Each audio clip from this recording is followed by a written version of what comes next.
Hi everyone, welcome again to our Wednesday talks. Hope everyone's had a lovely day or week. And if you haven't, this is your permission to again leave all of that behind and be in the presence of yourself and each other here with each other here today. So today we have Venerable Tashi Choedup joining us from India, talking about faith and the conventional world. I think it's such an interesting topic because as a Buddhist living in our samsaric world, like what does that actually mean? There's often a lot of tensions between our faith and our practice and so on and so forth. So hopefully you'll gain something today from this session. So a little bit about our speaker today, Venerable Tashi. He's joining us from India.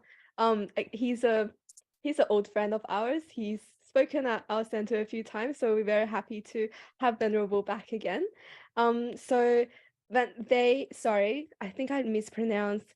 They are a trans feminine Buddhist monastic monk with more than a decade of experience in human rights community work.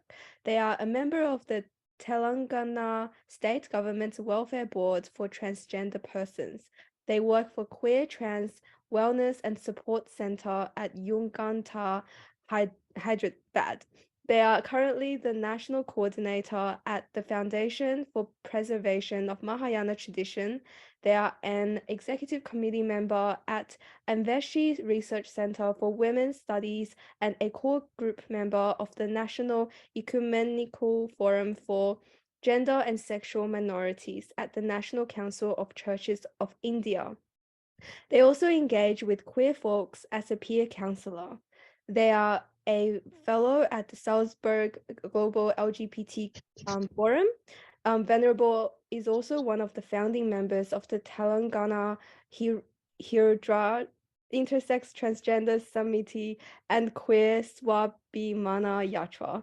Wow, so involved in this community, and it's such an honor for you to be able to join us and give us a talk today. So this will be an interactive session. Venerable will start with a short meditation introduction to the topic, and then we'll have our usual Q&As. So if you have any questions throughout, or especially at the Q&A session, please feel free to pop them in the chat. And if you're in person there with Tina and Zen today, please feel free to either unmute yourself or write them on a piece of paper, and they will pop the question in the chat for you as well. And a note, this session will be recorded and uploaded to YouTube. And that's it. Without further ado, over to you, Venerable. Thank you, Sophia. And those are all a lot of words from a different language. So you did, good job at it. So no worries about that. Glad to be here again back with Meta Center and with all of you. Thank you all for coming and joining us today. It's always nice to have, like-minded conversations with fellow practitioners. Glad to be here. We will begin with a small meditation and then go into the topics that I said I would discuss with you all today. And then we can have question and answers. So if we all can settle down in a comfortable posture, whatever that might be, sitting on the floor or in the chair, essentially a posture that helps us stay awake, alert, right? But also comfortable enough do the practice. Well, if you're sitting on the floor, cross legs, you have both the hands on your knees or, palms one in each other in the lap. Most importantly, keep an erect back, a very straight back. Don't stretch it too hard, but gently a straight back. And your chin slightly downwards, and your tongue touching the upper roof of your jaw.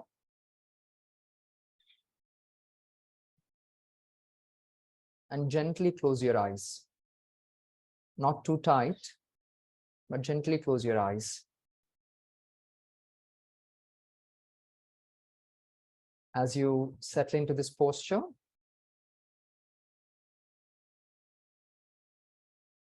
Bring your mind to the present moment. Bring your mind to wherever you're sitting with your body.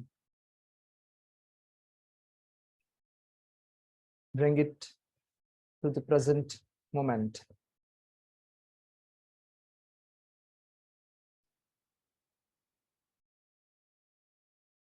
Now we'll try and relax our body. To begin with, imagine a relaxed feeling generated on the top of your head.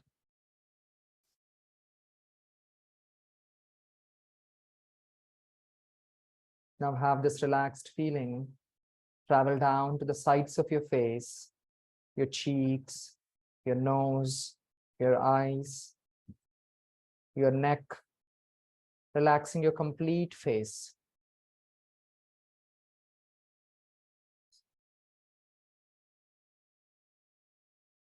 Now let this relaxed feeling gently travel down through your back, relaxing your back completely.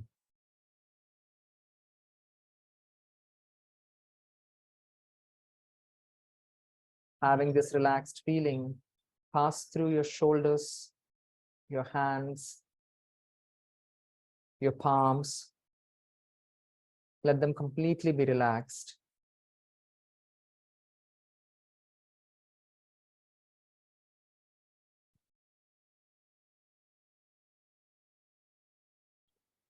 Now this relaxed feeling travels to the front part of your body, relaxing your chest, your stomach, including your internal organs. Your entire front part of your body completely relaxed.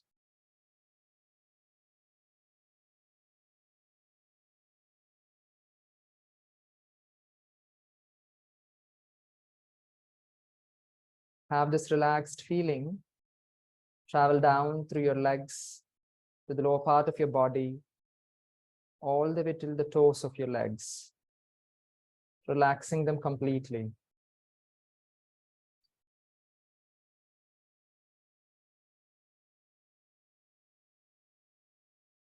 In this way, have your complete body relaxed. And do a gentle scan of your body from the top of your head to the tip of your toes. Gently scan through your body. At any point, if you find any tension, any stress, let it go. If it's required, adjust your body accordingly, releasing the tension.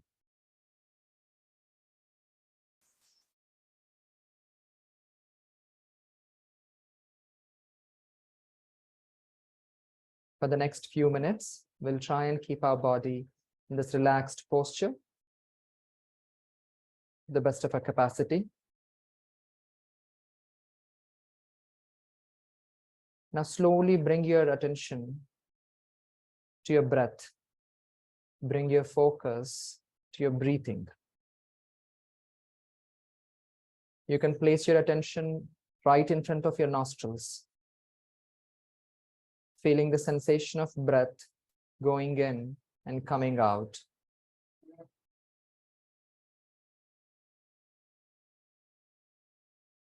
Do not force your breath in or out, but keep it at its natural rhythm. Observe your breath in its natural pace.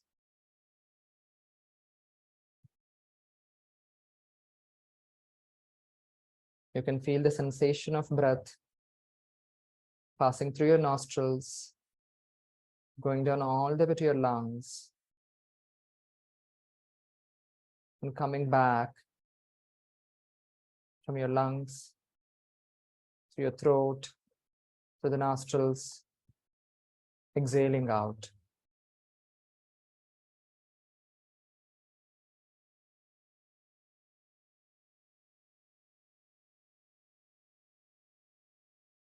For next few minutes, we'll try and keep our focus on our breath right in front of our nostrils.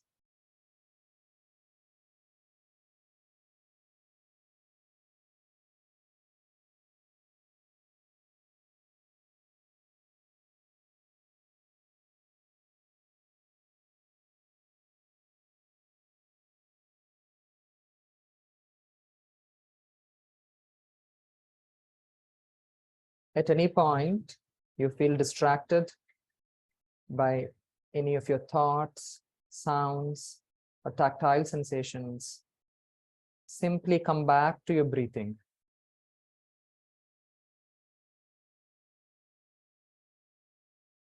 Whatever the distraction might be, do not engage with it, but gently bring back your focus back to your breath.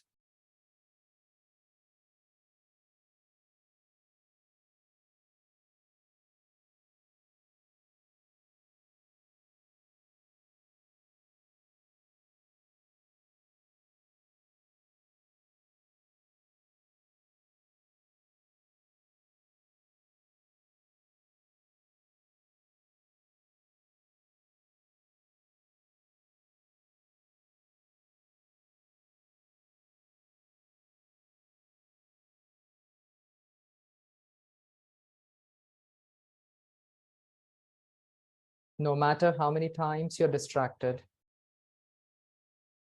be patient with yourself. Every time, gently come back to your breathing.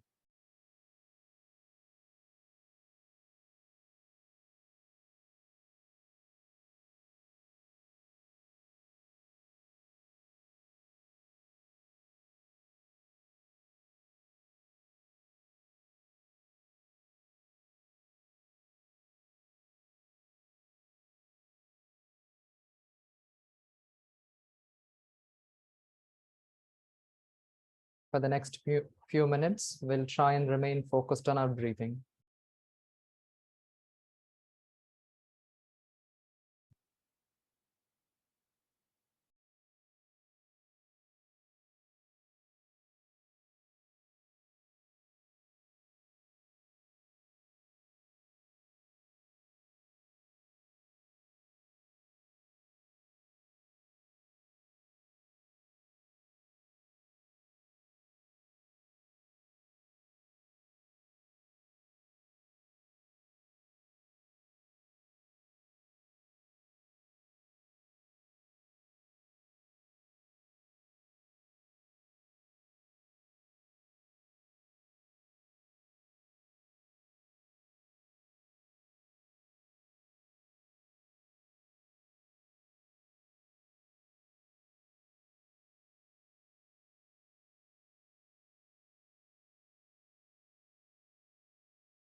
Whatever the thoughts, whatever the feelings that arise, kindly come back to your breathing. Do not identify yourself with them.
If it helps you focus, you can also count your breath. Inhale and exhale, count 1. Inhale and exhale, count 2. You can count from 1 to 10 like that and come back to counting from 1 to 10.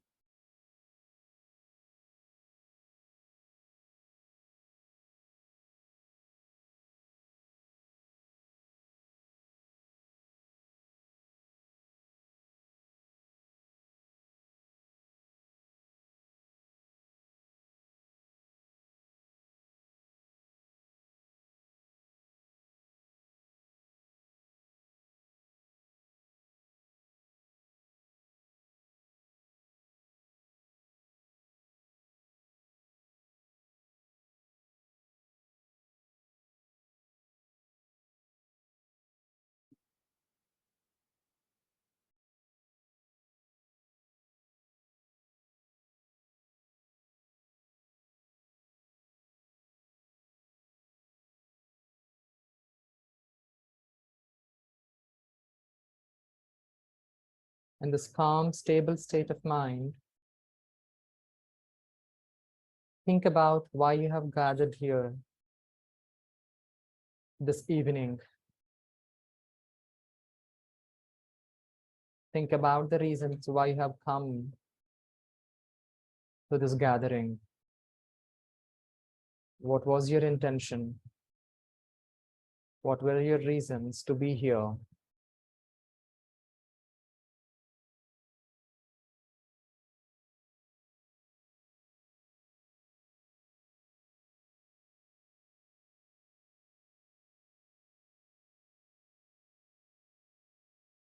Is it to simply pass some time? Or is it to converse, talk with fellow practitioners, to collectively think about things that matter to you in your practice, in your faith?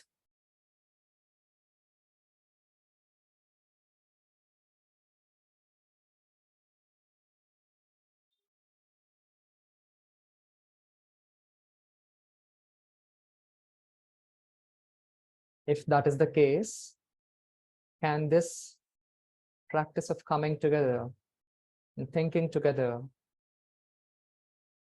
be of benefit only to you, or can it also be of benefit to others? Think about it.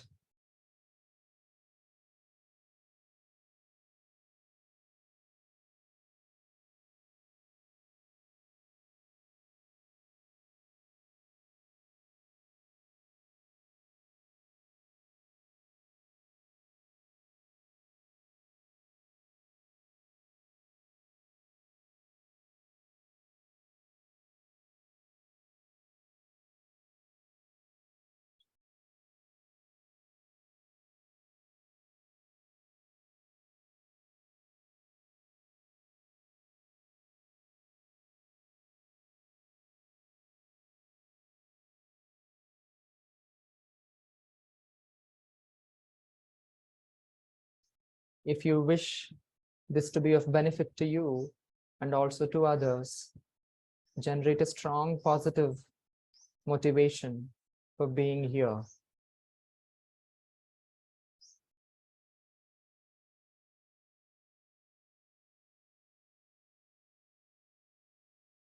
Think that you are here for yourself, but also for all of the sentient beings, for your welfare, but also for everyone else's welfare.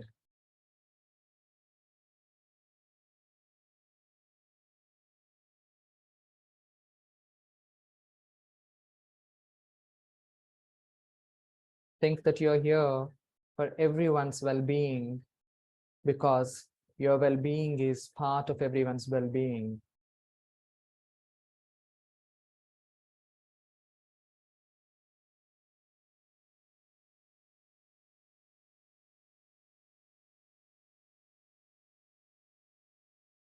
This way, generate a strong, positive intention, motivation for being here today in this gathering.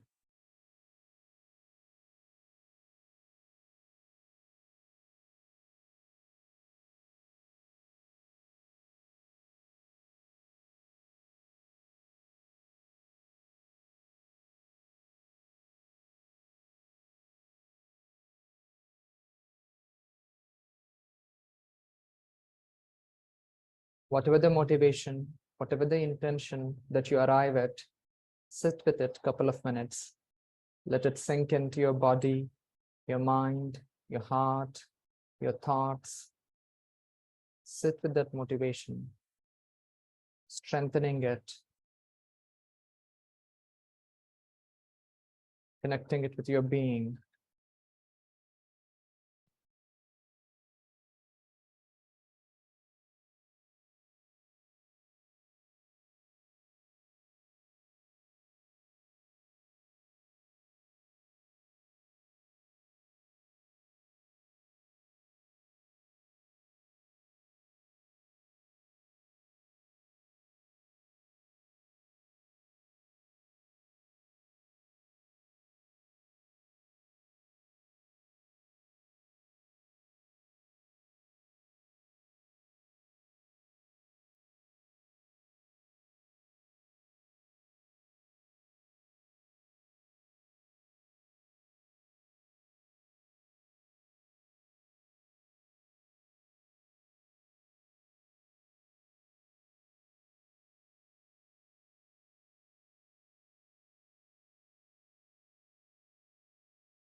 As your positive motivation is well established in your thought, in your body,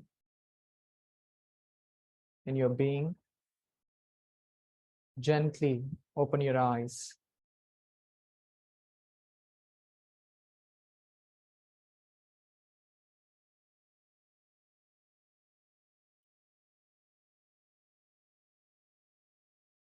Thank you, everyone.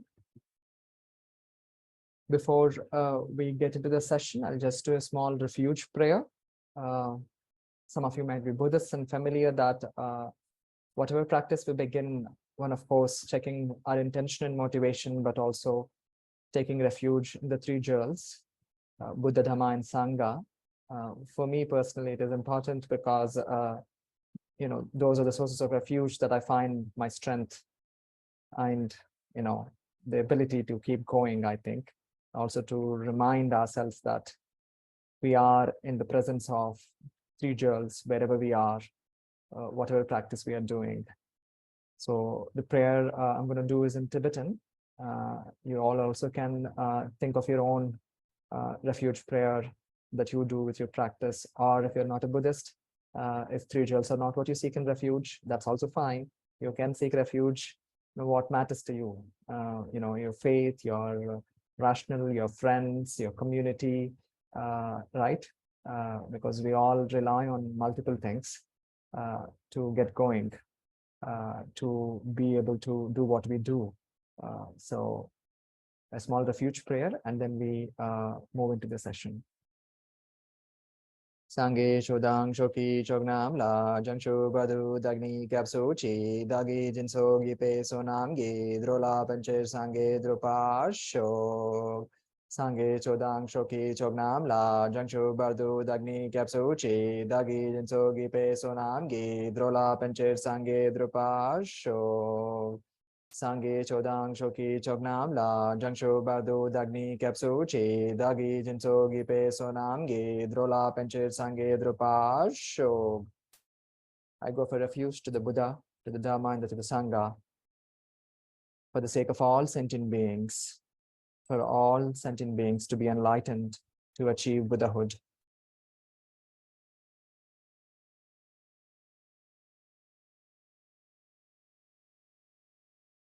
So I've said that I'm going to talk to you all about today, on faith and the role of faith, or the space of play of faith in the conventional world, in the everydayness of the world, and the life that we live, and the world that we exist in.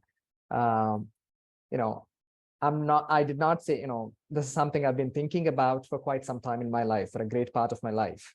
But nonetheless, still a disclaimer is that it doesn't mean I have the right answers or any answers. I just have some thoughts, possibly some experiences to share with you all.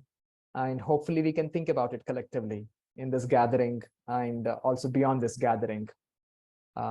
Most importantly, whatever I'm going to share today, anything that is good, anything that is beneficial is because of the teachings I received from my Buddhist teachers, my queer feminist teachers, and anything that is not beneficial is because of my own limitations and flaws. Important for me to say that. And I also want to acknowledge and remind myself to be aware of my own location as an individual as I engage with you all.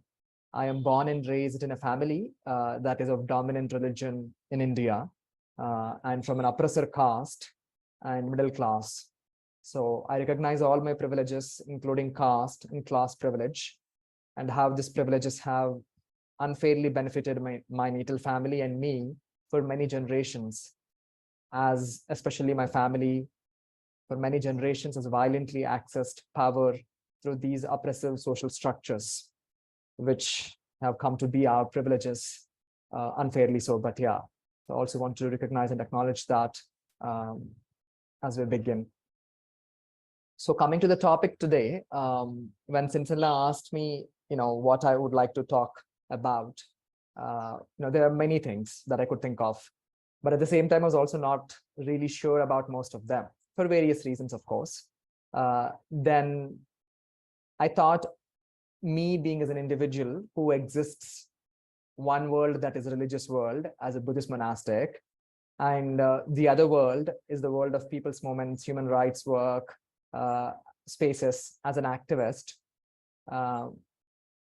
I thought, this could be something to think about. So these both are never really separated, right? They're really not separated because they exist in a very, interdependent world connected to each other by one or many means. But for whatever the reasons, they're also very rarely connected in ways that is beneficial for both. And it certainly makes it challenging for me to make a skillful connection between both of them, the religious world and the activist world that I inhabit and that I engage with. So my selfish reason for picking up this topic is also with the hope that possibly you all can help me to think through it as much as I'm thinking through it, also for us to do it collectively and figure out what this means. So all of us, who are here, including me, if not all, probably most of us, right, are people of faith. And I'm referring to faith in this context of faith in religious, philosophical, structural belief systems, right?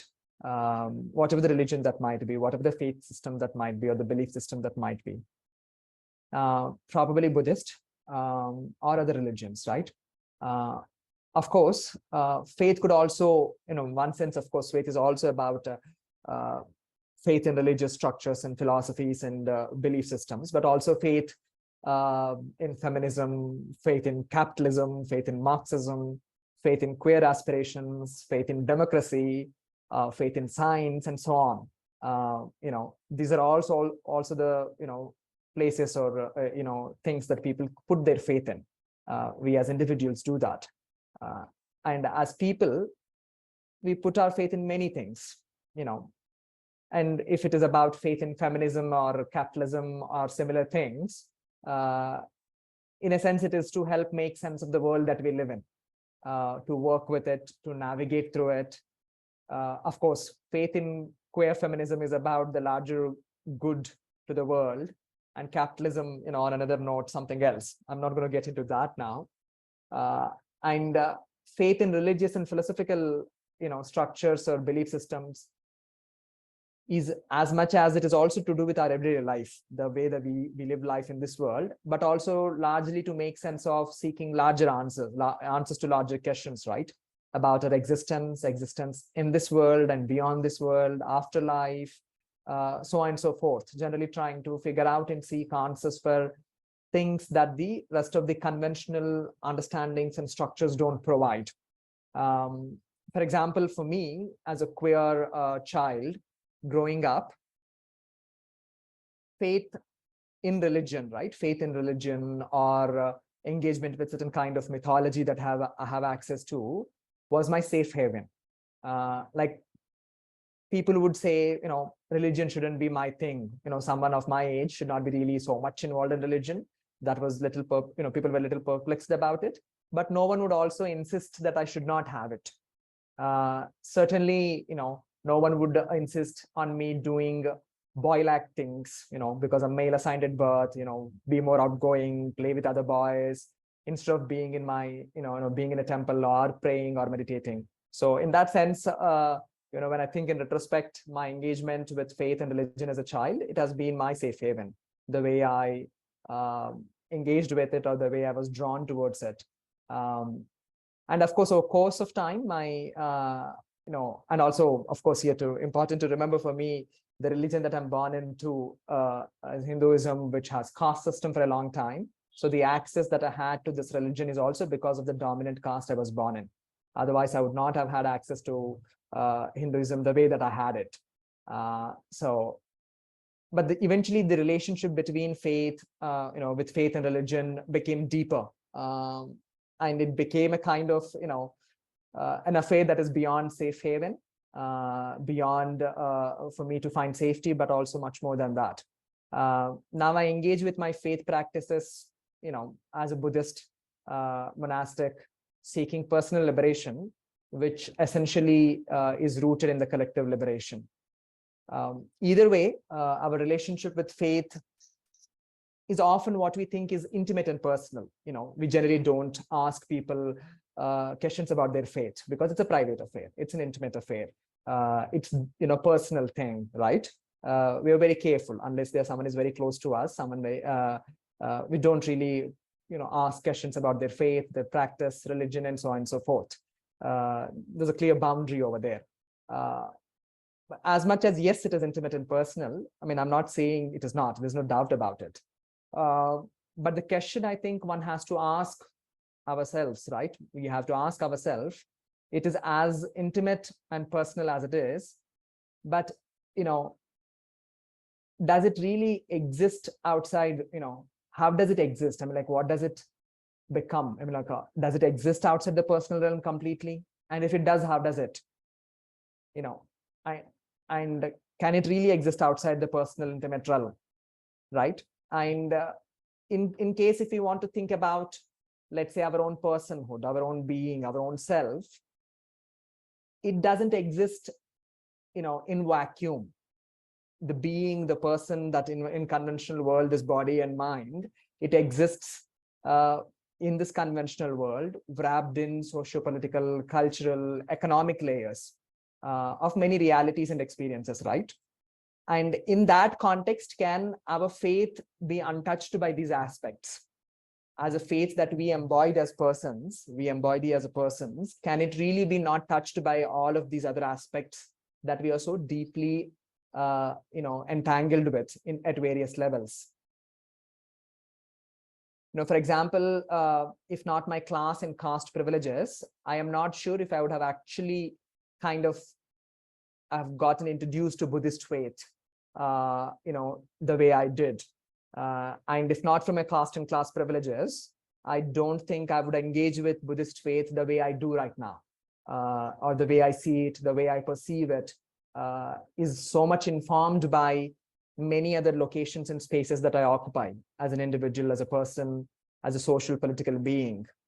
So what does our faith mean to a world in which socio-political, economic environments, largely a man-made chaos? I'm intentionally saying man-made chaos because cisgender men were largely at the helm of affairs for a long time and continue to be in many ways, right? So what does it mean to our faith in this world? Can faith help in addressing, untangling, and navigating through all of this chaos? But if it can, and how can it? But I think, personally speaking, for it to do that, for our faith to be able to address and engage with these chaos that we all have collectively as humans built, some more so, some less so, I think it's important for us to, become aware and recognize how faith and its institutions, and when I say faith and institutions, largely meaning religion, right? Religious institutions, how they are contributing to these issues which largely are causes for suffering in one or the other way. As much as, of course, as Buddhists, we talk about liberating ourselves or becoming free of causes of suffering, but the religious institutions in one or the other way contribute to these these structural suffering and causes of suffering that we're continuously creating. Just for an example, when I was thinking about this particular topic, I was in Sri Lanka. When I was communicating with Sensinla about what I want to talk about or what I should talk about, I was in Sri Lanka. And like many of you know, Sri Lanka is a Buddhist country, right? Buddhism in India is a non-dominant minority religion. We're barely, or we are basically politically, socially, otherwise culturally also very insignificantly small population, less than 2% possibly. But nonetheless, thanks to the popular culture, popular media, beliefs and understandings, most people think that even if actually most people think Buddhism is part of Hinduism, but nonetheless, because of the popular culture, Buddhists are looked down or looked up to as these kind, benevolent, compassionate people, or Buddhism itself as a very compassionate, kind religion. Now, are we kind, compassionate, or benevolent is a different story. But that popular belief is not the reality in Sri Lanka. In Sri Lanka, Buddhists are, let's say, have violent, fascist elements to them, right? Because they are a dominant religion in Sri Lanka, and there are certain components and aspects where there is hatred towards Muslims and other religious minorities in the Sri Lankan island. So I'm not saying I'm saying this particular example, but even like if, for example, if I look within the country where I live, India, right? The dominant religion here also has fascist elements, especially in the current scenario. The violence that happens against Muslims, Christians, and Dalits in everyday reality is part of many people's life. And it is in many ways done by the dominant religion here. I'm sure this is also the case with dominant religions across the world. People are attacked and killed in the name of faith and religion. And sometimes it makes the headlines, sometimes not even the news headlines. We barely see anyone certainly protesting towards it, right? No, there's largely no resistance towards it. There's religious violence that happens all the time, but there's not much of a resistance towards it.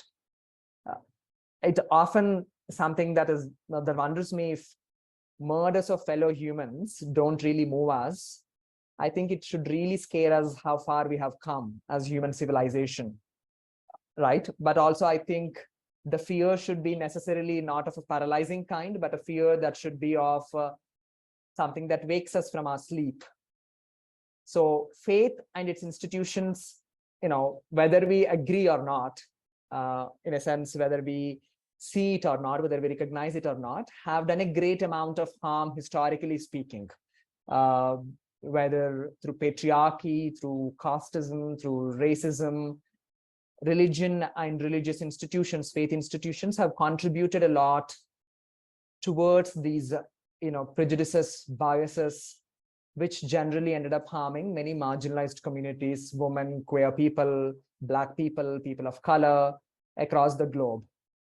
Of course, I'm not saying this in any kind of generalized manner to say that, this is all that is there to the religion, right? Which is not true. Religion also has done, or faith institutions also have done great amount of good, helped a lot of communities, offered a lot of service, all of that. But I think it's important to, as we recognize and cherish that good and be thankful and grateful to that good, it's also important to recognize and acknowledge the violent, dark history that most of our faith institutions have. And in various ways, it continues to have or continue to have in the contemporary world. So the question comes to, what do we do about it, right? What do we do about it? No matter how much we are devoted, no matter how much we are sincere, and how much of a strong faith we have, one thing we all can agree is that there is no way of going back in time and changing the past.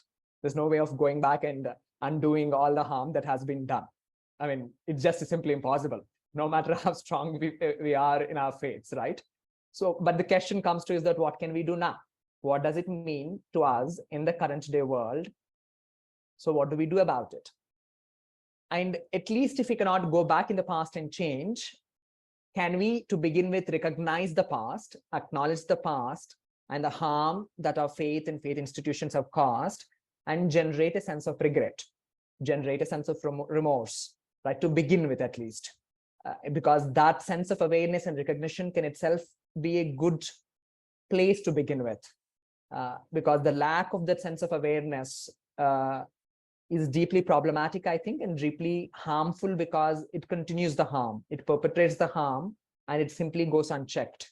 It simply is never seen, so much so, especially by the ones like me, especially, who's, like us, who are privileged by various means. So first thing we all have to seriously consider is, if we as individuals and as communities of faith do want to change this scenario, do want to change this harm that faith institutions continue to do in one or the other way, especially if our faith, if we are from a dominant faith, if you are from a dominant religion, or at the least to say, if you are from a faith or a religious background or a community who are not persecuted in the location where we are living. So, for example, in Sri Lanka's case, how many Buddhists, do you globally see condemning or resisting or protesting against what happens in Sri Lanka in the name of Buddhism? Barely anyone, including our Tibetan Buddhists. We really never speak up. We all, we think, of course, we are all nice, good Buddhists. So we think all Buddhists are nice and good everywhere. And if anything is not happening, right? If, Buddhism is being used to perpetrate harm, do harm, we also don't speak up. We don't also see it. In case of Sri Lanka or in case of Burma, a lot of Buddhists globally don't really take a stand in engaging with our fellow Buddhists in those countries to engage with them and figure out how this harm can be stopped. I'm not suggesting, of course, these Buddhists fighting with those Buddhists and so on and so forth. I'm simply saying, simply recognizing what's happening, can we engage with each other? Can we call out each other, hey, is this the way to go about? Can we do something differently? Can we not harm each other? That conversation doesn't so much so not happen within the same religious communities, right? Within the Buddhist communities, let alone outside it. I believe this is also partly because, being virtuous has become this very individual affair. Being virtuous, being good has become a very individual affair, I think, especially for Buddhists, I think. For example, Buddhists who believe in karma, we believe in karma, right? All Buddhists believe in karma in some or the other way. But we largely want to see this idea of karma as a very individual aspect. Like, I do good, I am being good, so that is all to it. There's nothing to do, nothing more about it, right? But we really kind of very funnily miss out the point when we, as a Buddhist, when we are a part of a larger community, even as a Buddhist in the Buddhist community or any other community, whatever gets done through the community is going to be part of our karma also. That's how we all create collective karma. That is not simply individual, but that is also part of this larger community and institution. So any harm, any good, both virtue and non-virtue, that is done through, let's say, the institutions that we are part of, we are also part of that karma that is being created. Whether we are aware of it, not aware of it, I think, whether we, contributing to it directly or not, by even simply not recognizing it, by simply not even, let's say, okay, if I am, for example, a Buddhist in Sri Lanka, or any other country where Buddhism is being a fascist, violent religion, and if I don't stand up, if I don't question, if I don't ask my fellow Buddhists, what's being done is not okay, that this is not the way to be a Buddhist, this is not the way to, this harm should not be caused, then I am part of being the negative karma that is being created.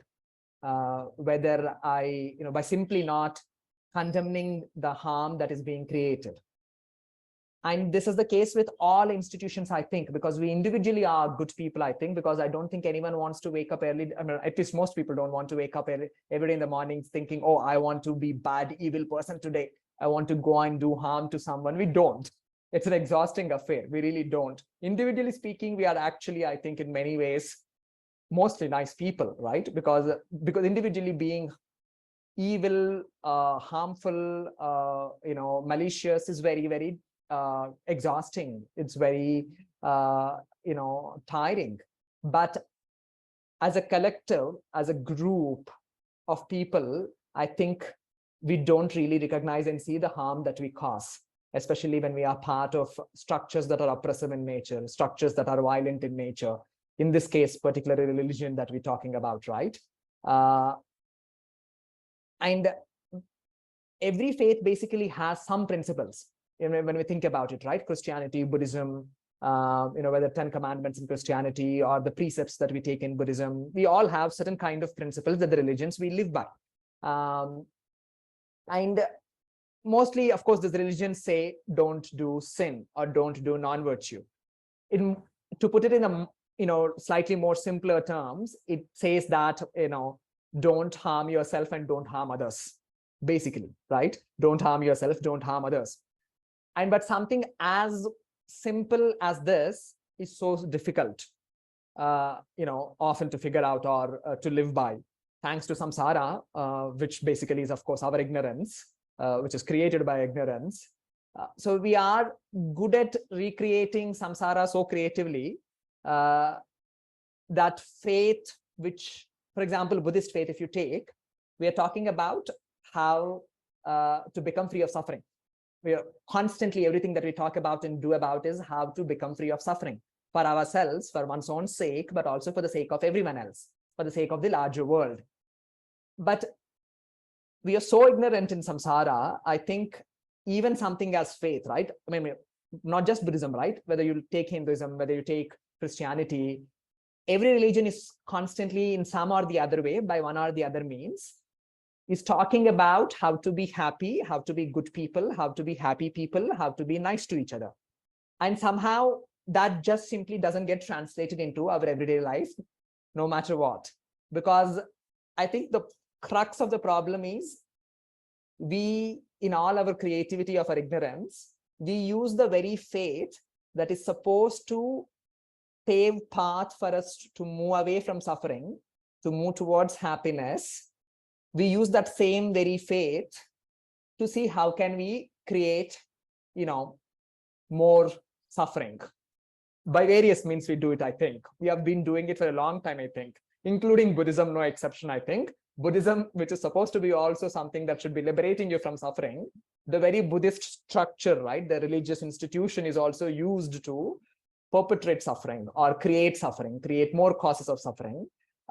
We can look at it all the time. For example, in Buddhism, if you think about it, I mean, Tibetan Buddhism, because I come from Tibetan Buddhist tradition, nuns who are female assigned at birth, nuns, they started having opportunities to study just as monks only very recently.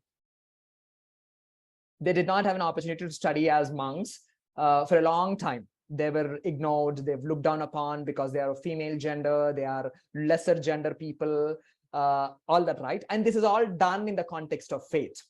And if you look into Tibetan history, there were wars, fights between many Buddhist traditions, between many Buddhist schools. There were conflicts and fights all the time over dominance. So when you think about it, it is very funny to see that a faith that is supposed to lead us away from suffering is a faith that we used to create more suffering for ourselves and for each other. As I'm thinking about it, I'm not, trying to propose a very glimmer, sad image or terrible image of religion and faith that we practice. But I think it's important for us to recognize for what it is in reality, what happens, irrespective of how unpleasant it is and how much we don't like it. How much of individual faith means something else, but this collective faith, what it does in reality, it's important to recognize that, I think. As I am proposing or suggesting or saying that we think about it, I think there's a few points I want to talk about in terms of how do we go about it, I think. One, can we be, when we are people of faith, right? Can we be critical about our faith? Like, can we critically think about our faith? Not, I'm a Buddhist. I mean, I'm born in a Hindu family, right? I've become a Buddhist. I've, let's say in the regular words of the world, I've converted into Buddhism, sometimes which displeases a lot of my, fellow Hindu siblings. But I did out of my own choice. I appreciated what I found, what I read, what I studied in Buddhism, and resonated with it, and I converted to Buddhism. But while I did that, does it mean that because this is my choice that I've come to Buddhism, that I cannot stand, I should not critically look at it, anything in Buddhism, that I should accept everything, that Buddhism teaches without questioning it, without challenging it, without, as much as, oh, can that be true or can that be false, even without a bit of a doubt, right? Is that something healthy to think about? Well, if you look around, then we know exactly what happens when someone is not critical about one's faith, when someone simply accepts everything that it says without questioning it, what kind of harm it does. We see it all around ourselves, I think. So we need to figure out how to be critical about our faith without feeling like we are betraying it, without feeling that we are somehow being disloyal to it, right? Often people, I think there's this understanding around devotion and loyalty, right? If you are devoted, if you are loyal, the idea is that you completely surrender yourself to this particular thing, whether in this context, faith, in this context, Buddhist teachings or any religious teachings. But does this devotion and loyalty, can it be really complete? Can it be really beneficial if they don't have the component of critical outlook, if they don't have the component of the ability and the space to criticize, to skillfully engage with what could be right, what could not be right, possibly, right? Does devotion and loyalty mean no criticism at all? Is that kind of devotion and loyalty is what we look after or look for or seek after, right? That's something important to think about, I think. And the second thing, for me, recognizing the faith-based harm, faith-based violence, and countering it, at least if, sometimes it can be very dangerous. You really can't counter it. You really can't resist and protest. But can we at least check ourselves every day? Am I contributing in any way towards this faith-based violence? Am I being part of it? Especially if I'm from a dominant religion, especially if I'm from a dominant location.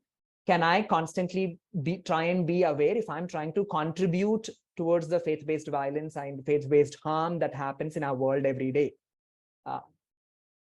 And the other point is that, can we be careful about clinging to our faith? Right? For example, me, because who have become this very conscious, informed choice that I made that I'm going to be a Buddhist, there can be a danger of me being very clingy to Buddhism because this is my choice. And it becomes a matter of pride because I choose it, because I choose to become a Buddhist. No matter what, I'll defend Buddhism for everything.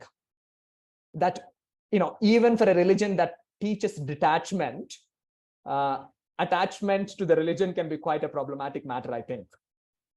I mean, or as simple as in simpler terms to put it, attachment to our thoughts, our feelings, I think is largely, cause of a lot of problems in our everyday life and in the world in general, I think.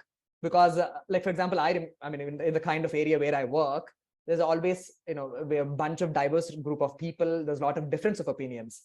When I express something, when someone, kind of counters it, and actually, especially if they're making more reasonable a point, I feel immediately threatened because, oh, my thought is being disproven. My thought is being attacked. My thought is being looked down upon, right?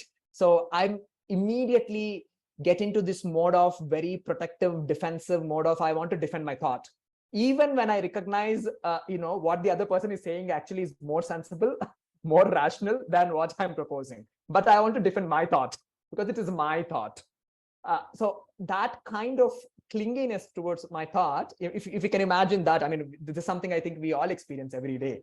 If that's something of a strong feeling we have, imagine what kind of clinginess and attachment we will have to our faith, to our religion, or to our religious practices, which, I mean, in fact, is encouraged, right? We all encourage each other to be more devoted, more loyal, more, we come together as communities to encourage that, to facilitate that kind of devotion, which is good. I'm not saying it's harm, but again, a devotion with attachment or without attachment. Again, because attachment and the clinginess is going to be blinding. It's not going to let us see beyond our attachment, beyond our clinginess. So what do we do about this kind of attachment? So as Buddhism teaches, we need to work with all our attachments, attachment to our pets, attachment to our phones, attachment to our material possessions, attachment to our relationships. But I think one important thing among all of this is also attachment to our own religious practices and faith practices, our own belief system is also something we need to really be watchful and mindful about, I think, and to see that this attachment is weakened but not strengthened, to see that this attachment we are moving away from, but not, strengthening it more and more, because it will mean that we are imprisoning ourselves, from the worldly samsara to the religious samsara. There's not much of a difference. There's one kind of samsara we are trying to escape into another kind of samsara, right? We are moving from the capitalist samsara to we are moving into the religious samsara, which I don't think is what we are aiming at, honestly. So it would be really good if we can really be watchful about that aspect of my religion, right? My faith. It is so important and it is so good, especially when most of the world thinks Buddhism is so good, it becomes more so difficult, because then we begin to think ourselves, okay, Buddhism is all only good. There's nothing wrong about it, right? I remember some time ago, I think university in South America, they asked me to come and talk to the students online. And this teacher who was teaching was a Pakistani Muslim professor.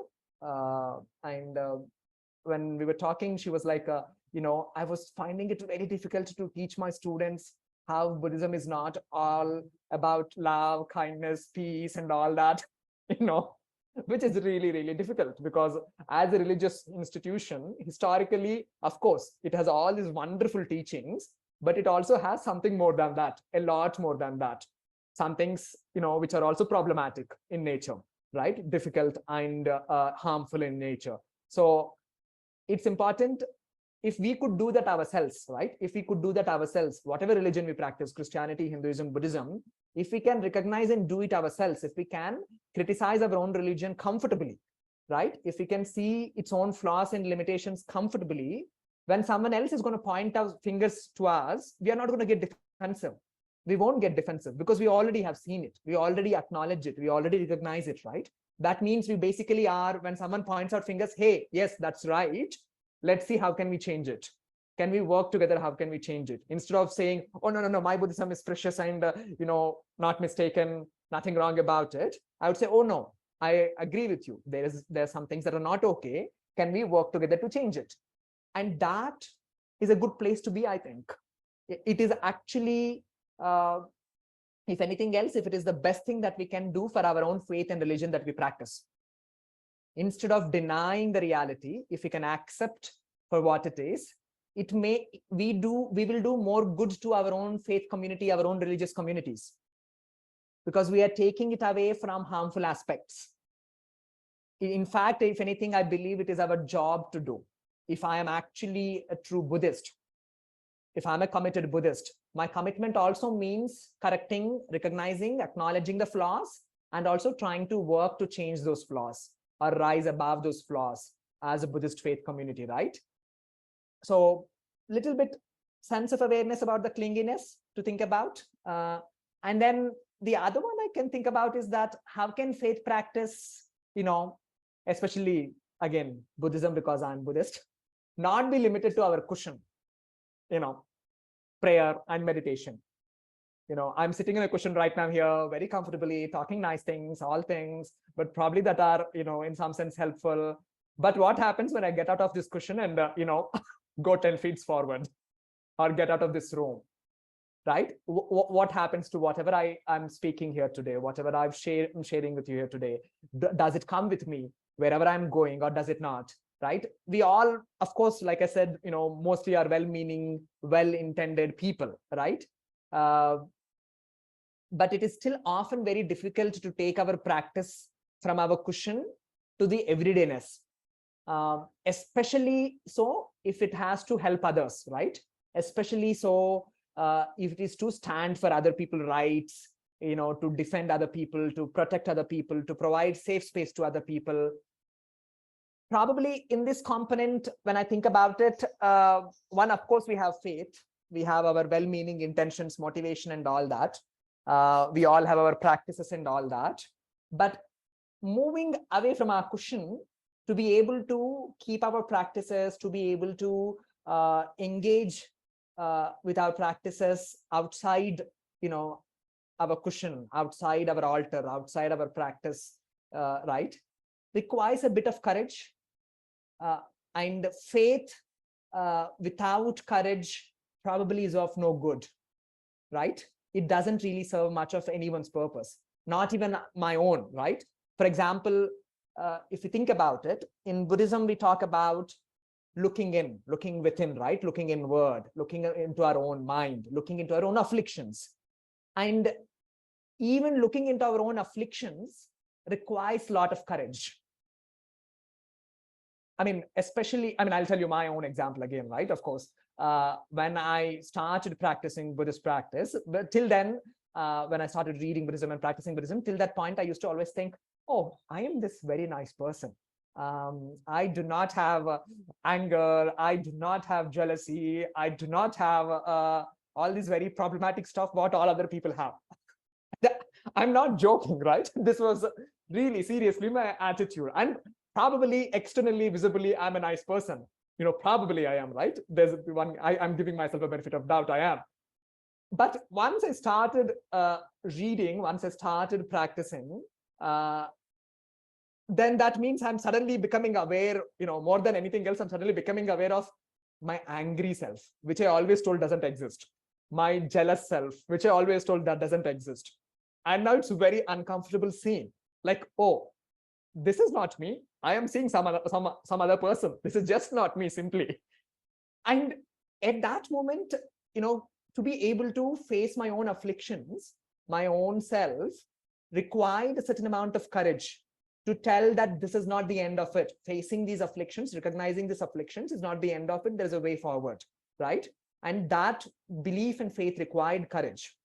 And us as people of faith, if we want to stand against injustices in the world, oppression, violence, especially religious-based violence, it requires courage, right? It requires courage to take our practice from the cushion, to the everydayness of our life. And that courage necessarily need not be, again, right? Again, thankfully, we talk about interdependence, we talk about dependent origination. So that courage is not necessarily my own courage. We can find that courage in each other, right? We can support each other in finding that courage, in holding on to that courage, in being able to take our practice to a next level, right? That's why Sangha is important. That's why community is important. And that's what we can do with each other, I think. So especially when it comes to, again, courage also helps to be able to criticize our own religion, our own limitations and flaws in our own religious communities and our own faith communities, and not feel terrible about it, not feel terrible in a sense, defeated in it, but rather, see it as, oh, I'm being able to see all of these things. That means it is good. That means I can do, something about these things.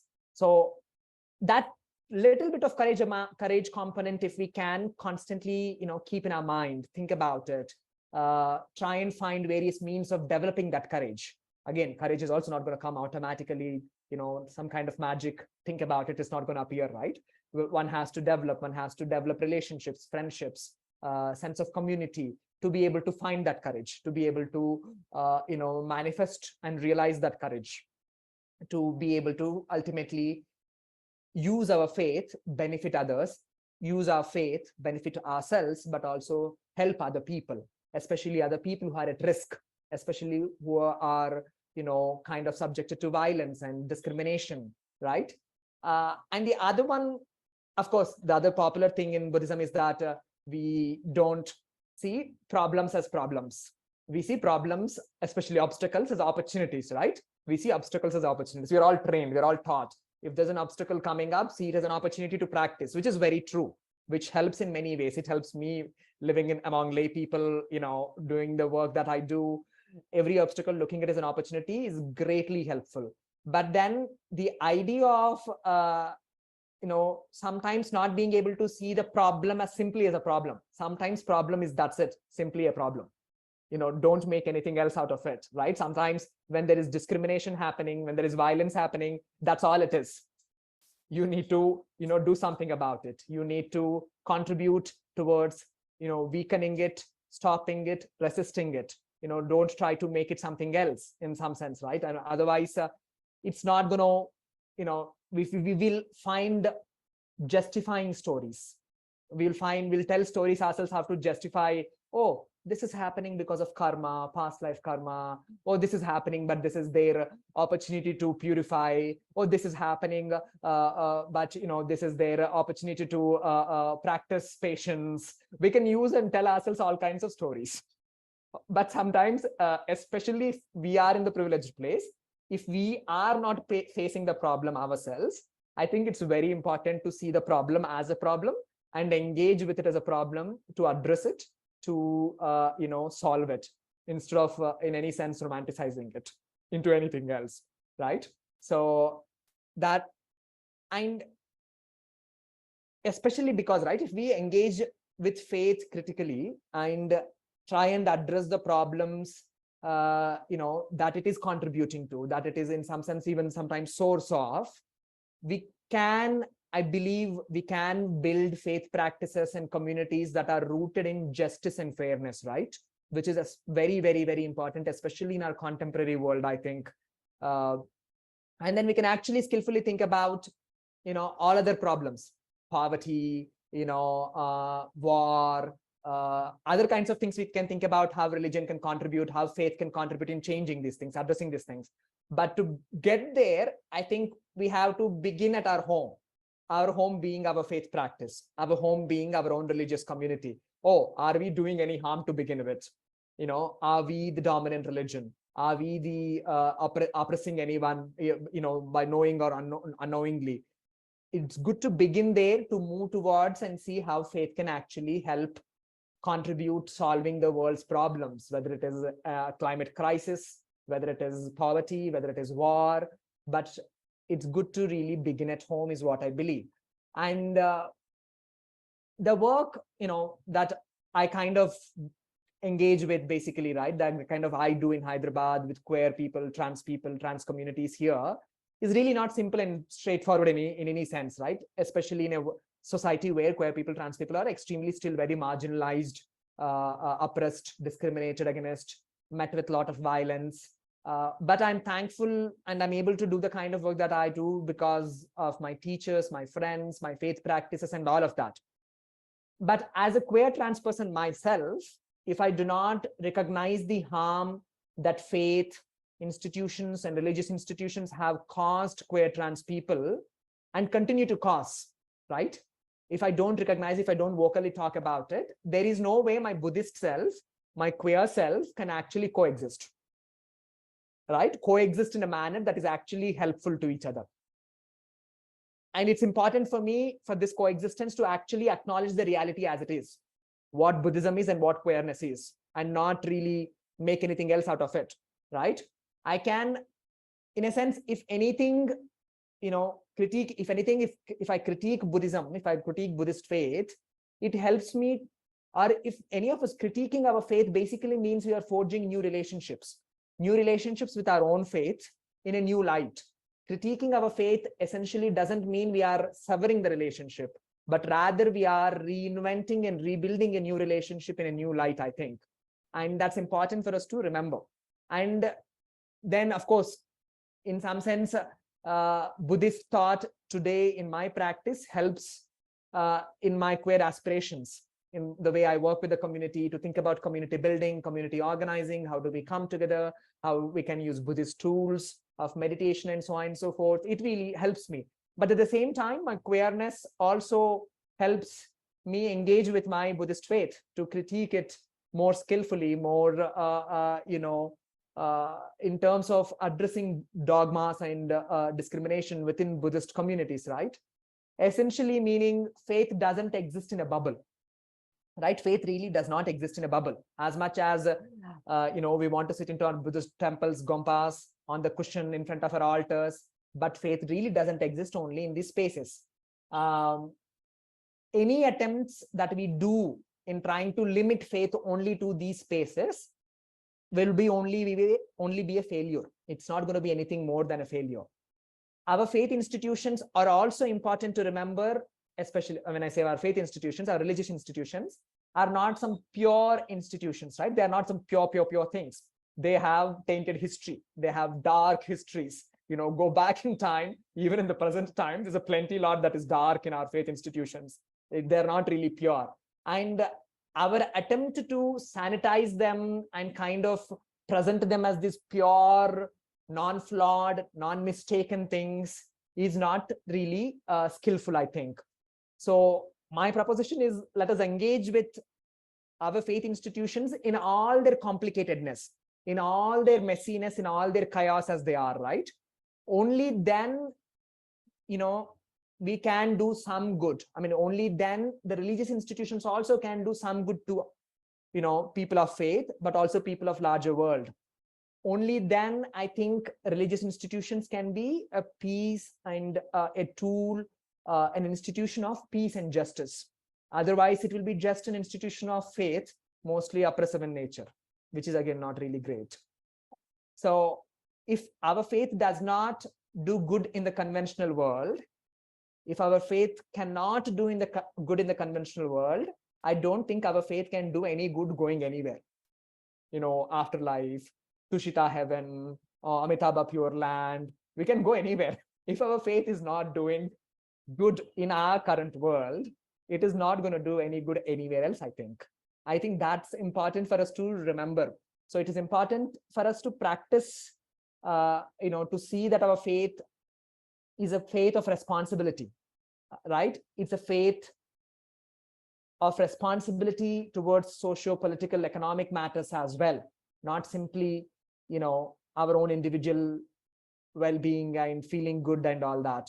Otherwise, it will become, a faith of romanticism and a faith of escapism.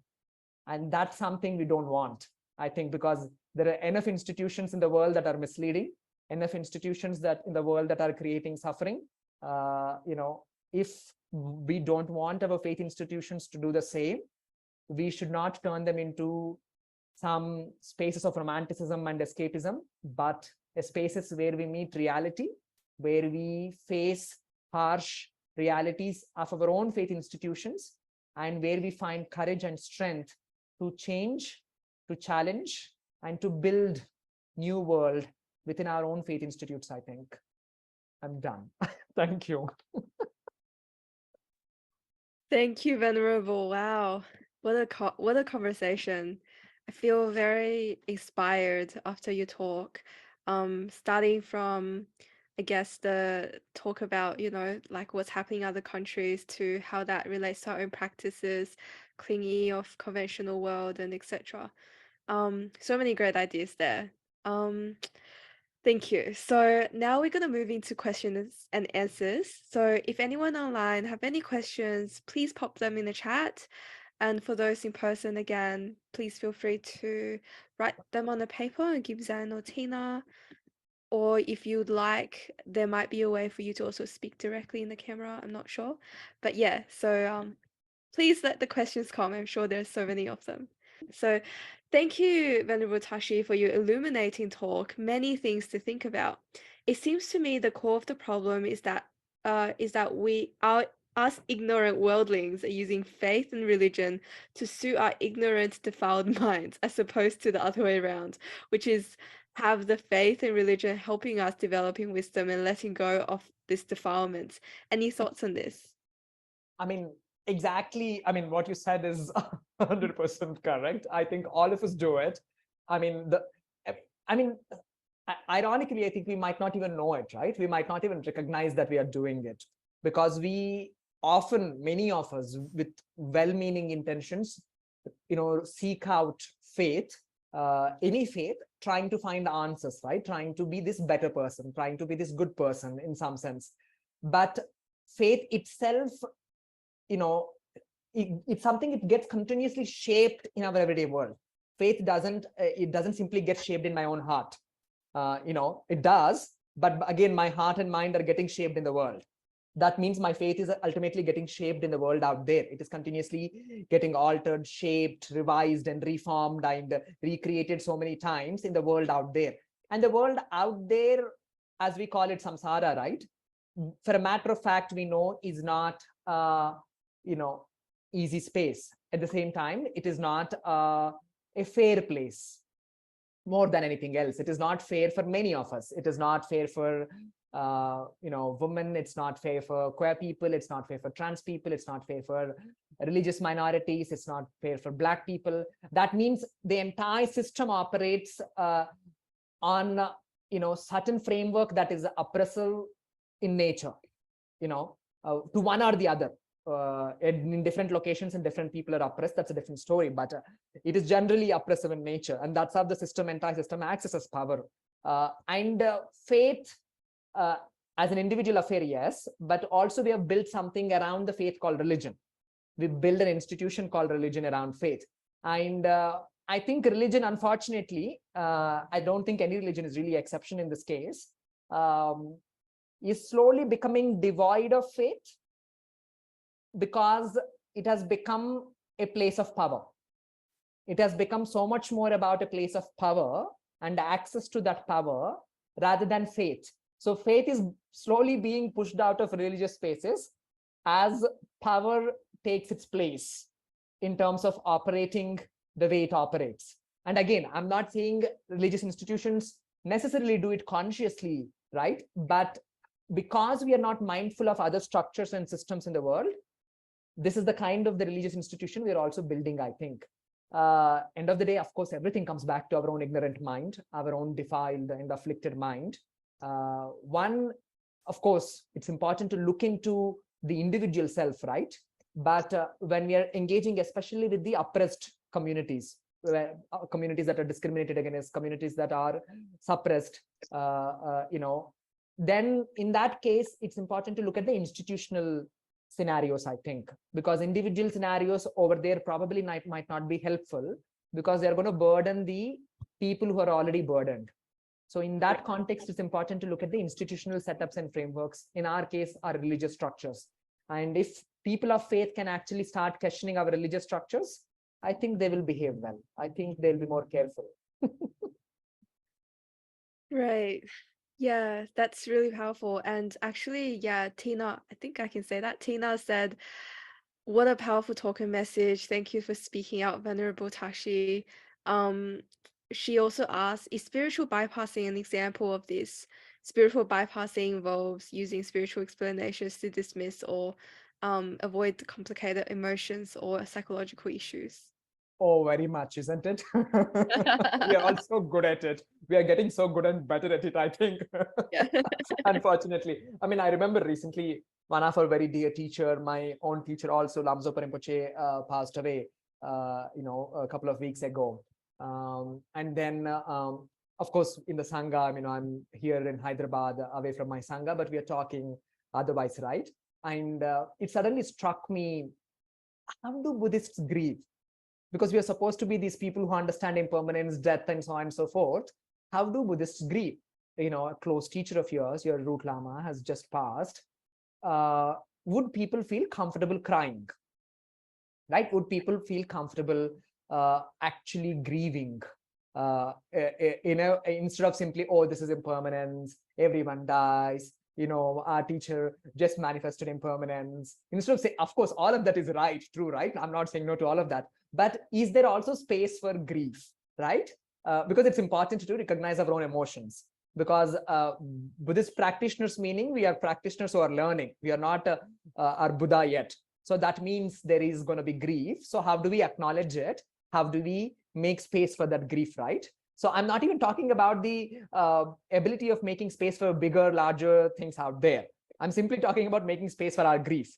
And especially if you are a spiritual practitioner, Buddhist practitioner, because it becomes really difficult because, oh no, I can't grieve impermanence. If I grieve, I don't believe in impermanence. I'm not reading well. I'm not practicing well. All of that comes in, right? And in a sense, we are not using spiritual bypassing not simply to for other people's sake. We are using it for our own self also. We are kind of containing our own experiences also by using that. For example, in India, or anywhere, for example, right? Buddhism and Hinduism, which believes in karma gets used also as a bypass a lot of times. Like someone who is suffering, especially someone who is oppressed systemically, structurally. Oh, no, this is your karma. That's why you're born a queer person or a Dalit person or a Muslim person, and that's why you're suffering. It is so harmful. It is so dangerous, right? Because we are using things that are supposed to help us to do more harm. There is nothing more convoluted than that, I think, in the human civilization, that we using the very things that can help us to actually harm ourselves, right? And spiritual bypassing is one, and then there is also spiritual materialism is one. The two of these things we, I think, widely use extensively to not face the reality, to not face the harshness of the world, and to also not pick up the responsibility, pick up the slack and say, I am responsible for what is happening in the world, whether it is environmental crisis, whether it is religious violence, whether it is war, whether it is poverty. I have a role to play. Instead of doing that, instead of taking up responsibility, we use spirituality in some sense, unfortunately, to feel good about ourselves, to feel better. Which I understand. In a very shitty world, in a very terrible world, one has to feel better, no doubt about it. But should one feel better by ignoring the reality, ignoring the responsibility, or should one feel better by sharing the responsibility, by taking care of each other, by recognizing things for what they are? I think that's an important thing to ask ourselves, I think. Otherwise, I can be in my spiritual la-la land. I can be in my spiritual la-la land all the time and feel very nice about myself. Oh, Venerable Tashi, I love that candid answer. Yeah. Tina said, and to make space more authentic and vulnerable, in response to what you're saying, which I completely, can relate with. We don't talk enough about being, how do we actually grieve, or how do we actually be candid in this way and recognize not everything's perfect, and even Buddhism itself needs improvement, the institutions need to address certain issues, and how do we actually take actions rather than just focus on our own enlightenment, to be more mindful. We have another question. Thank you for the talk, Venerable Tashi. You addressed many important issues. Thank you for the demonstration of how to acknowledge our own privilege. Perhaps you could say some more about how we can accept being born into any sort of privilege that we don't approve of and therefore find difficult to accept. Wow. I think many of us are on that boat. Jillian, thank you for asking that. I think in many ways, right? Of course, you think about your own birth as a Buddhist. If you think about it as a Buddhist, then in some sense you have a role in it because you are born wherever you're born because of your karma, the way you're born, and so on and so forth.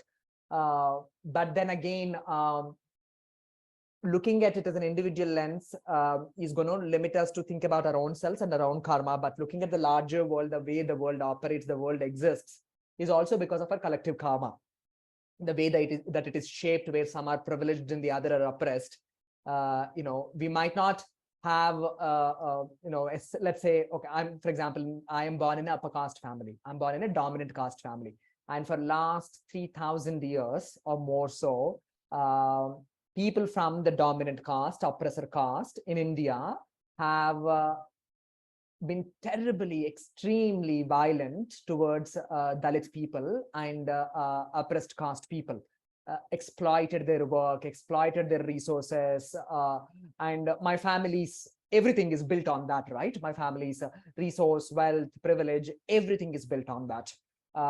And as a child, uh, of course, I wasn't aware of this growing up, right? I've learned as I grew up and I started, working and going out in the world and seeing things and learning, right? And being taught by people, many people, including many Dalit people who taught me, about my privilege and where it comes from, right?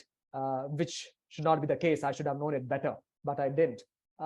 But in the context, I have two options with me, right? By recognizing my privilege, I'm born in this privilege. I did not ask for it. I mean, in some sense, of course, I have my karma to play in it, but in some sense, I'm not choosing this privilege. I'm continuously every day, but I'm born in the privilege. There's no getting rid of it. To recognize is that there's no way of getting rid of it. I'm born at it. I've moved away from the Hindu religion. I became a Buddhist, but there's no way I'm getting rid of this caste privilege. It's gonna be there with me till I die, right? In spite of whether I'm choosing it actively or not, it's gonna benefit me. It's gonna benefit me whether I like it or not, whether I actively seek out that benefit or not. So in that context, there are two choices, I think, for me, especially when I think of it. One, I can be completely unmindful. I can very nicely think, oh, this is my privilege. I've studied well, my merit, I worked hard. I can tell myself all kinds of juju stories about it, right? All kinds of stories about it and feel nothing about it. Then the other is, I recognize the privilege. I've seen the harm. I've seen the violence that is involved in for me to have this privilege. And I can feel terribly guilty. I'm so guilt-stricken that I'm going to reap the benefits of the privilege, feel guilty, and do nothing about it. Right? But I'm feeling guilty. And by feeling guilty also, I might also feel nice about myself because I'm feeling guilty. I recognize it. I'm feeling guilty. And I can feel nice about even feeling guilty. That kind of samsara we live in. While doing, and then I'm not being of any help to anyone. I'm not being of any help whatsoever to anyone, right? But the other way about it is that, I recognize my privilege. And I also see that, okay, I might not be actively choosing it, but it is going to continue to benefit me every day, no matter whether I seek out that benefit or not. And it's going to be with me as long as I live. So can I remain mindful of this privilege and where it comes from in every moment and every day of my life, with everything that I do, every space I occupy, where I work, where I live, right? Can I be mindful and aware of this privilege? By being mindful and aware of this privilege in the everydayness of life, can I know when to speak, when not to speak? Can I know where to take space, where not to take space? Can I know where to step back?